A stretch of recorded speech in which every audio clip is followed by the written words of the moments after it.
Between the years of 1963 and 1965, Ian Brady and Myra Hindley committed a series of gruesome child murders in Manchester that shook Britain to its core. These crimes are widely known today as the Moors murders, named after the location two bodies of their victims were found, that being Saddleworth Moor. Considering the severity and evilness of their crimes, it would be difficult for the public to hate them even more. But somehow something did. When their mugshots were released to the public, there were a few things notable with Myra's picture. Almost everything about her mugshot is unnerving in some way. The bags under her eyes, her cold expression, the big white hairdo. Add to that, Myra's involvement in the crimes violated the gender norms of the time, that being women were seen as caring and gentle, which made people detest her even more. It's reasonable to say that the public and the press hated her more than Ian, who was the one who planned the murders, while Myra at the time was just thought to be an accomplice. The infamy of her crimes, coupled with that menacing mugshot, cemented her as the most hated woman in Britain, all the way until her death in 2002. It was this iconic image that gave British artist Marcus Harvey inspiration for a portrait.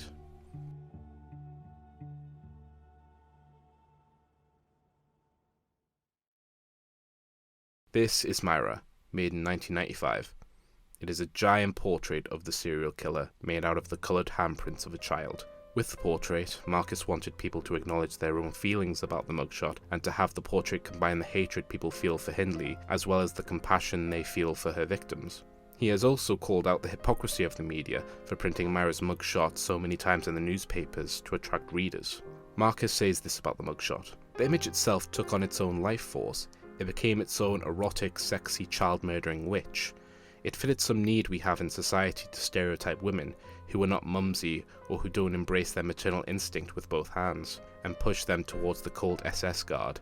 After completing the portrait, Marcus started worrying about the moral dilemmas of his piece, and whether or not he should be dealing with such a sensitive topic. Not knowing what to do, the painting stayed hidden in his art studio for years. That was until 1997, when it was displayed in the Royal Academy of Art in London as part of the Sensation exhibition of young British artists. Along with Myra, the exhibition also showcased the works The Physical Impossibility of Death in the Mind of Someone Living by Damien Hirst, Self, a self-portrait by Mark Quinn, Everyone I Have Ever Slept With, 1963 to 1995 by Tracy Emmons, and many other weird and controversial pieces that I can't show, otherwise this video would most likely be taken down. When the exhibition was announced to the public, mentioning that a portrait of Myra Hindley would be shown, there was a very strong reaction. Winnie Johnson, mother of Keith Bennett, one of Myra's victims, said that she was seeking legal advice to see if there was any way to prevent the painting from being shown. She also said that she phoned the Royal Academy to tell them how disgusted she was with the painting. The anti-bullying charity Kidscape called for a public boycott of the exhibit, and many academics resigned from the Royal Academy as they were displeased with the painting's inclusion, as they too thought it was in bad taste to showcase the painting. The most surprising response to the painting was from Myra Hindley herself, who wrote a letter to The Guardian stating her disdain for the painting. The Academy didn't seem interested in her concerns. With a large amount of media attention and public reaction around the exhibit, it was only a matter of time until the trouble really started. At around 4 AM on the 18th of September 1997, the opening day of the exhibition, a rock was thrown through a window next to the Royal Academy, beside a banner promoting the show. However, the window belonged to the Geological Society, which had nothing to do with the exhibition. They asked the Royal Academy to pay for the damage. In the morning, as people were lining up outside the Academy, the group Mothers Against Murder and Aggression were also outside, protesting against the painting being shown.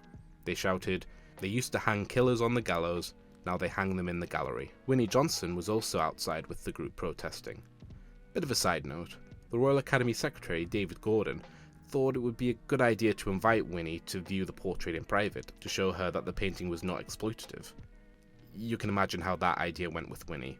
She said, "Ask the head of the Royal Academy if he would go in and see the portrait of the person who murdered his child." It was around this time that the police showed up. You may ask, why on earth would the police investigate an art exhibit? Well, it's because of the Obscene Publications Act of 1959. The law defines obscenity as a tendency to deprave and corrupt a person or a group of people, and the police were checking to see if Myra, or any of the other exhibits, broke what the law considers obscene. Ultimately, they found that the exhibition did not meet the criteria and left. So, Sensation was going to go ahead. That was until a man who snuck in 2 canisters of red and blue ink inside the exhibition and chucked the paint onto the canvas of Myra and shouted, "You should be ashamed of yourselves." He was swiftly apprehended. As the staff were trying to quickly remove the paint from the portrait before it dried, unrelated to the previous attack, another man threw eggs at the painting. He was apprehended as well. Both were escorted out of the gallery and arrested by police. The painting, still damaged, was back on display in the exhibit the next day. After sensation was over, the painting faded into obscurity and was mostly forgotten about by the general public. However, this was not the end of the painting's reign of terror. In 2008, there was a party at the London House in Beijing celebrating the conclusion of the Olympic Games and the handover to London for the 2012 Olympics. And at this party, a promotional video made by London's tourism board, Visit London, was being shown on a big screen to the guests. Around 500 people were in attendance, which included Gordon Brown, who was Prime Minister at the time, Boris Johnson, who was London's mayor, and many other important dignitaries. Also in attendance were celebrities including David Beckham, Leona Lewis, and Jackie Chan. The video showcased the best of Britain's culture, as well as many notable London landmarks like Buckingham Palace, Tower Bridge, and... yeah, someone probably got binned for that. In the middle of this party with loads of important guests was the mural of one of the most hated people in the country's history. Out of all the paintings they could have gotten footage of, they had to include that one. It's ridiculous to think of how many people the video had to go through for the promo to be shown at the party, and no one even noticed it. Only shown for a brief second in the 3-minute promo, the painting turned what was supposed to be a celebration into a media frenzy. A Downing Street spokesperson said, "The use of this image is in extremely poor taste and it should not have been used to promote London." And a spokesperson for Boris Johnson said, "The mayor is deeply concerned by the realization that a shot of Myra Hindley was shown in a short video at London House and asked that it not be shown again." Visit London responded to the negative press by saying, "There has never been a complaint made about the video up until this point. However, if any offence has been caused, we will withdraw it from use with immediate effect." They also said, "The video is not for general public use and has been used many times over the last few years to show to the tourism trade." However, contrary to this statement, it was said the video had been on their website in the past. Now, at this point, I would have shown you the promo video itself in full, but unfortunately, I was unable to find it. The only footage I could find was the clip taken from CCTV, where the video can be seen playing in the background. I've tried looking on Visit London's website using the Wayback Machine, but no luck there. I'll post an update if anything happens in that regard. Hope you enjoyed the video. This has been Analog Anxiety. Good night. Murder.